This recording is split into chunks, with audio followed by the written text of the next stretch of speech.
नमस्कार दोस्तों, मैं हूं प्रेम भारद्वाज और आप देख रहे हैं सौरभ तिवारी की बात। और सौरभ तिवारी की बात में आपका स्वागत है।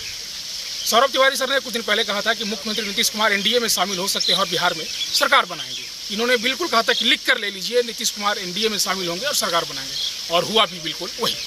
फिर सरकार एक भविष्यवाणी होता है कि आरएलडी भी एनडीए में शामिल होंगे और लोकसभा चुनाव साथ एनडीए के साथ लड़ेंगे। और इसी के मुद्दे पर हमारे साथ बातचीत करने के लिए सौरभ तिवारी सर मौजूद है। सर, आपका बहुत बहुत स्वागत है।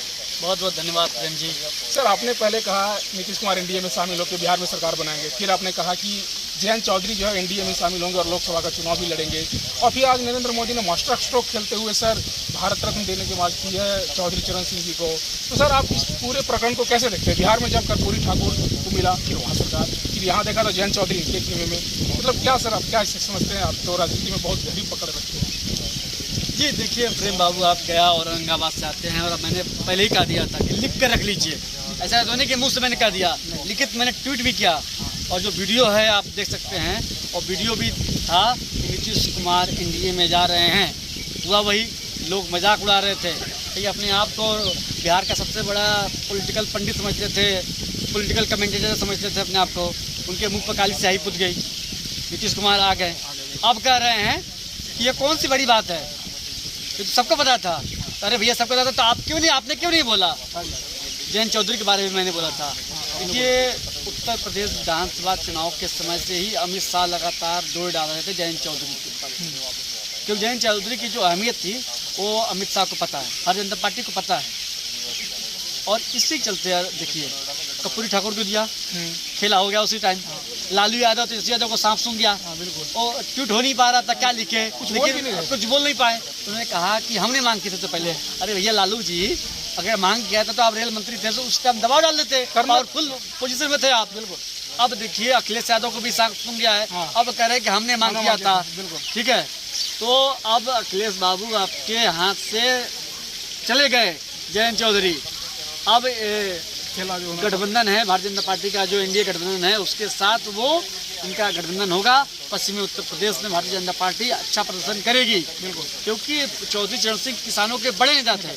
जयंत चौधरी को तो लेके आए ही, अपने साथ लेके आएंगे ही। साथ ही किसानों को बहुत बड़ा मैसेज चला जाएगा कि किसानों को कोई मसीहा था तो चौधरी चरण सिंह थे, और वही मसीहा को आज केंद्र सरकार ने सम्मानित करने का काम किया है। यानी किसानों के हित में, किसानों को सोचने वाली सरकार है तो सिर्फ नरेंद्र मोदी की सरकार है। अच्छा सर, हम देख रहे हैं कि पश्चिमी उत्तर प्रदेश की बात की जाए तो वेस्ट यूपी में ध्रुवी बनते जा रहे हैं, मतलब जयंत चौधरी जो है वो ध्रुव बनते जा रहे हैं कि भाई राजनीति वेस्ट यूपी की इर्द गिर्द इनके पास ही घूमते रहेंगे। इस पर आपका क्या सोचना है? क्योंकि तभी तो आज एनडीए के साथ वो शामिल होंगे। फिर ये देखिए, नीतीश कुमार को क्यों लिया?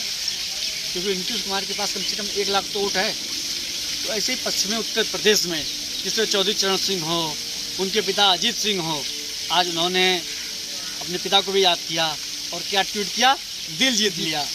यह तरीके से साफ संदेश दे दिया है। और उसकी क्या, मैंने बताया ना आपको, अहमियत उसको पता था, प्रधानमंत्री नरेंद्र मोदी जी को, अमित शाह जी को। इसलिए मैंने कहा कि 2022 से ही प्रयास कर रहे थे। और एक और चीज़ हुआ है, आज कांग्रेस के मुंह पर तमाचा पड़ गया है। बिल्कुल। आज पूर्व प्रधानमंत्री जी है जो है हमारे नरसिम्हा राव साहब, उनको भी भारत रत्न देने की घोषणा की है। ठीक है, यानी आंध्र प्रदेश को भी साधने की कोशिश हो चुकी है। मैं चाहूँगा तो आंध्र में भी भारतीय जनता पार्टी जिस तरह टीडीपी के साथ गठबंधन होने जा रहा है। अच्छा। टीडीपी के साथ भी, ये भी फिर भविष्यवाणी आप कर दे रहे हैं। ये भी लिख कर रख लीजिए। टीडीपी भी आ रही है, एनडीए में आ रही है। यानी जो 400 सीटों का प्रधानमंत्री ने कहा है, उन्होंने नाक का सवाल बना लिया कि 400 सीटें हमें लेके आना है। और जिस तरह से नरसिम्हा राव का जो 100 था वो कांग्रेस मुख्यालय में नहीं आने दिया गया, तो एक तरह से कांग्रेस के मुंह पर तमाचा प्रधानमंत्री जी की तरफ से है। तो सर, बार बार नरेंद्र मोदी जी हिंट कर रहे हैं 400 प्लस। सरकार तो बहुमत में 272 पर भी बन जाएगी, 280 भी आएगा, 285 भी आएगा, तभी बीजेपी सरकार भी बनी रहेगी इनका जो है। लेकिन सर, 400 पार कुछ बड़ा करने वाले हैं क्या तीसरे टर्म में मोदी सरकार? कुछ है आपको ऐसी आशंका? ये देखिए, समझने की कोशिश कीजिए। आप देखते होंगे हमेशा पंडित नेहरू पर अटैक करते हैं। क्यों अटैक करते पता आपको? लोगों को नहीं पता होगा, जो अपने आप को राजनीति मजबूत पकड़ है तो आपको पता। तो क्योंकि नेहरू के सबसे लंबे टाइम नेहरू देश के प्रधानमंत्री थे, नेहरू जी हमारे, तो उनके कंपेरिजन में प्रधानमंत्री अपने आप को दिखना चाहते हैं। नेहरू का जिक्र हो, मोदी जी का जिक्र हो, नेहरू से तो काफ़ी ऊपर उठ गया। तो अब तो उठ ही गए हैं नेहरू जी का। और जो लंबा कार्यकाल है नेहरू जी का, मुझे लगता है प्रधानमंत्री जी तोड़ेंगे उसको। और देखिए जाहिर सी बात है, जिस तरह से एक मैसेज देंगे कि जो कांग्रेस पार्टी जो थी एक समय में अपने स्वर्णिम युग की तरफ थी, अब देखिए अब स्वर्णिम युग में 400 में आपको दक्षिण में शानदार प्रदर्शन करना होगा। तो दक्षिण में आंध्र में अपने साथ लिया, आंध्र में तेलंगाना में अच्छा प्रदर्शन कर ही रही है। तो जाहिर सी बात है, जिस तरह से प्रधानमंत्री कह रहे हैं तो वो 400, अगर 400 नहीं भी होता है तो 400 के समसम भारतीय जनता पार्टी रहेगी। 370 380 सीटें भारतीय जनता पार्टी में लग रहा है तथा आनी चाहिए।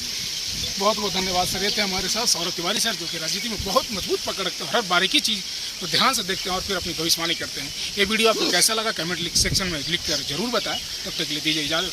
जय हिंद।